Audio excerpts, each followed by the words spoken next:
What's up, everybody? This is Da'zjon, the owner of Tinae's Wealth Management and Credit Consulting, checking in today to discuss how to boost your FICO score effectively. Now, I know there's been a lot of people that have had questions about, going about the process of boosting your credit score. So I really wanted to go about discussing some strategies and some things that people can implement as far as boosting their credit score. Now, first thing I want to start off and say, a lot of people, man, I think they get a big misconception with credit building. A lot of people are getting into the concept that credit building is just getting rid of negative items that's on the credit report, or they're just getting a concept that they could just piggyback off of the next person's success. So, what I really wanted to do is just dive into a lot of concept and some things that we can discuss as far as boosting your FICO. So, let's get into it. So first things first, most of us have a goal to have a high credit score. But the thing is, there's a lot of people that don't understand the important things that you have. So in order to have an effective credit score, you have to have trade lines. Now, what are trade lines? Trade lines are accounts that you need on your credit to validate that you are, a good paying borrower. So a trade line could be a credit card. It could be something like a store card, like TJ Maxx. It could be just about anything, a vehicle loan as well.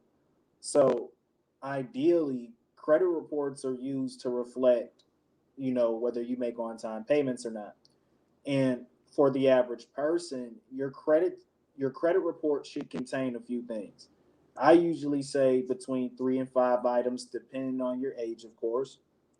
But one of the most important factors, and I'm also going to post links in the description box as well. So make sure you check that out and contact 904-708-8082 for help. So just to have an effective breakdown of your credit report, the first thing I recommend for everybody is a credit building account. This could be either self, this could be credit strong, or this could be even both. I use a combination of both as far as credit building because it has allowed me to get into that 700 area with ease. So these are just basically bank CDs where you're paying money inside of the account. And when you're done with the term, they give you the money back. So it's basically saving in exchange for positive credit history. I'm going to leave the links to both Credit Strong and Self inside of that link. So make sure you click on it and you enroll in that link. That's something that's going to be really beneficial for everybody. Number two, if you pay rent like the average American, we're paying rent. If you pay rent, there's a program that I'm leaving in the description box as well. It's called Rental Reporting RTS. You want to click this link and you want to enroll in the program. The rental reporting program will allow you to go up to 2 years in the past, as well as your current lease, in order to add all of that information to your credit.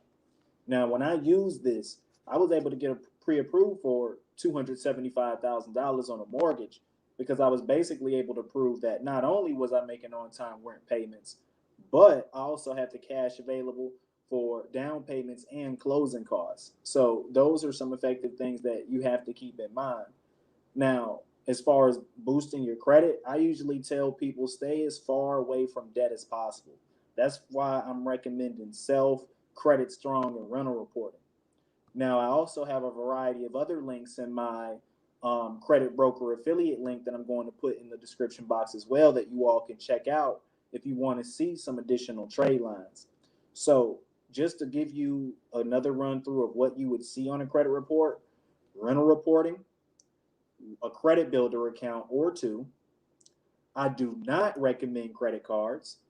So I'll jump back to that one, and or a car loan, student loan, or both. So those are some things that a lot of the average Americans have on the credit report. Now let's double back to the credit cards. Now a lot of people say, Da'zjon, can I get a credit card to boost my FICO? And I usually say it can go both ways. Now let's look at it from a positive concept. You can get the credit card. I'm not knocking you. Get the credit card if that's what you feel like you want to do. I'm not here to tell you what to do and what not to do. I'm just giving suggestions. You get the card. You make on time payments and you stay under 30%. That's really effective for a person. So if you can stay under 30%, that's a really great opportunity as far as you boosting your credit.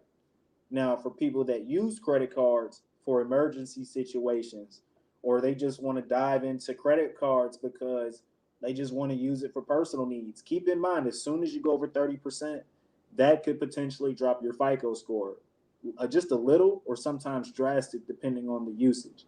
So people that I've seen over 70, not really good.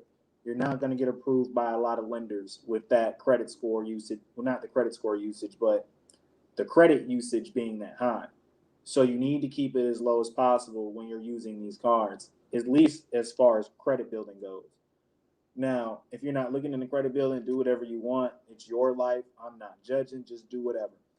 But if you're looking for the finer things in life, getting approved, you have to be responsible with these type of things. So don't get a credit card thinking you're going to boost your credit. When you get a credit card, think, look, the more I use this card, the harder it is going to get approved. So not only could it get you denied, but it can also drop your FICO. So whether you have a 700 or 750, you can still get denied with high usage. I've seen it multiple times. So keep that in mind when applying for credit. Another thing, stay away from credit inquiries. So many people say, oh, well, I have to apply for this account to build credit. You don't even have to drop your FICO 3 to 5 points to apply for something that could potentially boost your FICO.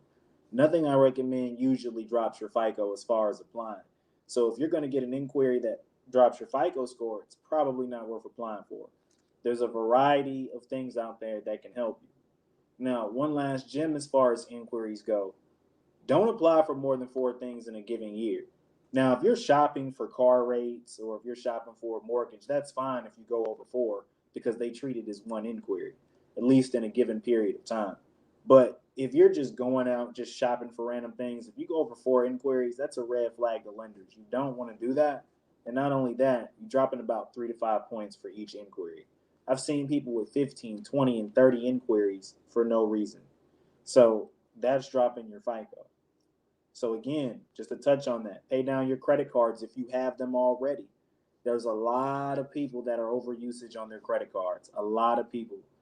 A lot of people like to avoid paying down on their credit cards. I'm here to say your credit score, if you're not getting approved or it's really hard, check your credit usage. That might be one of the biggest factors as to why you're not getting approved.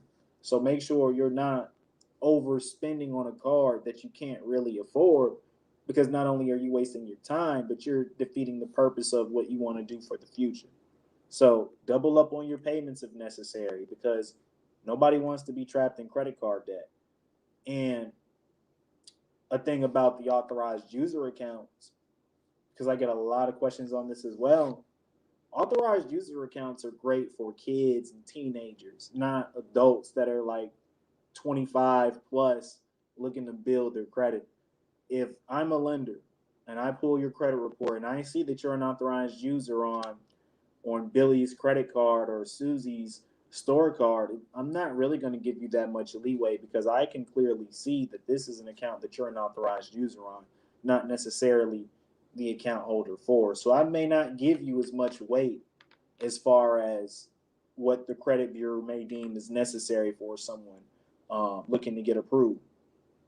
Again, if you're young, you can use a credit building account. Somebody 18, maybe up to 22 years old, somebody fresh out of college. It's effective for people like that. But if you're 27 plus like myself, it's probably not worth getting an authorized user account, because what that person does can affect you also. So if they go over usage, that can drop your credit score. So don't just think of it as a perk because they do everything that they say they do. You can take the same negative hits that they have because now you're an authorized user. So my thing is, just to leave everybody off with the last thought, don't go into debt to build credit. It's just not something that's worth anybody's time.